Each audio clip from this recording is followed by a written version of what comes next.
एक बार एक व्यापारी अपने किसी काम से कुछ दिनों के लिए घर से दूर गया हुआ था।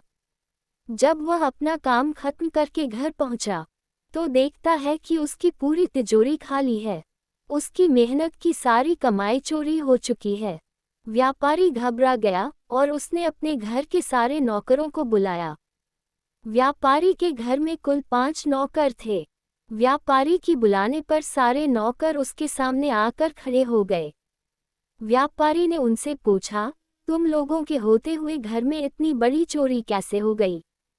जब चोर आकर मेरी पूरी तिजोरी साफ कर गया, उस समय कहाँ थे सब के सब? एक नौकर ने जवाब दिया, हमें नहीं पता ये चोरी कब हुई मालिक, हम सो रहे थे।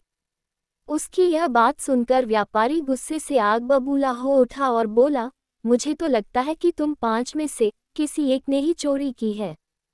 तुम्हारा हिसाब अब बादशाह अकबर ही करेंगे। ये कहता हुआ वो महल की ओर चल पड़ा। बादशाह अकबर अपने दरबार में बैठकर जनता की समस्या सुन रहे थे कि तभी व्यापारी वहां पहुंच गया। व्यापारी ने कहा, न्याय हुजूर, न्याय, मेरी समस्या को दूर करें। बादशाह ने पूछा, क्या हुआ?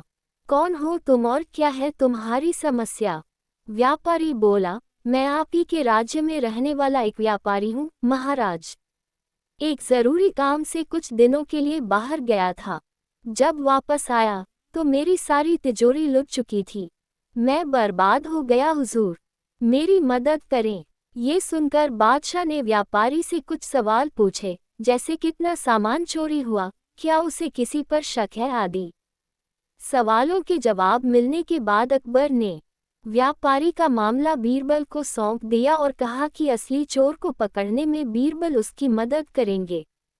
अगले दिन बीरबल व्यापारी के घर पहुंचे। उन्होंने सभी नौकरों को बुलाया और उनसे पूछा कि चोरी की रात वो सभी कहाँ थे।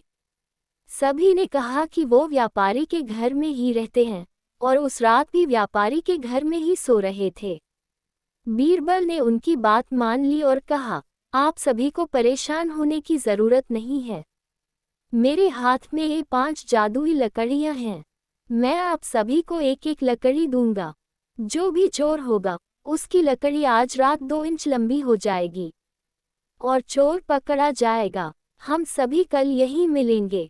ये कह बीरबल ने सबसे हाथ में एक एक लकड़ी पकड़ाए और वहां से चले गए। दिन ढल गया। अगले दिन बीरबल फिर से व्यापारी के घर पहुंचे और उन्होंने सभी नौकरों को अपनी अपनी लकड़ी के साथ बुलाया। जब बीरबल ने सबकी लकड़ी देखी तो उन्होंने देखा कि एक नौकर की लकड़ी 2 इंच छोटी है। बस फिर क्या था, बीरबल ने तुरंत सिपाहियों को उस नौकर को पकड़ने का आदेश दिया। व्यापारी इस पूरी घटना को समझ नहीं पाया और असमंजस से बीरबल की तरफ देखने लगा।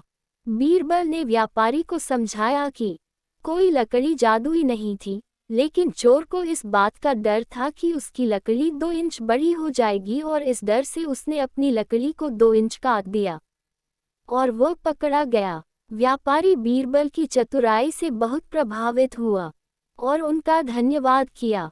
गलत काम चाहे जितना भी चतुराई से किया जाए, लेकिन वो कभी ना कभी सभी की नज़रों में आ जाता है और उसका अंजाम हमेशा बुरा ही होता है। दोस्तों, कहानी अच्छी लगी हो तो इसे लाइक करें, शेयर करें और चैनल को सब्सक्राइब ज़रूर करें। धन्यवाद।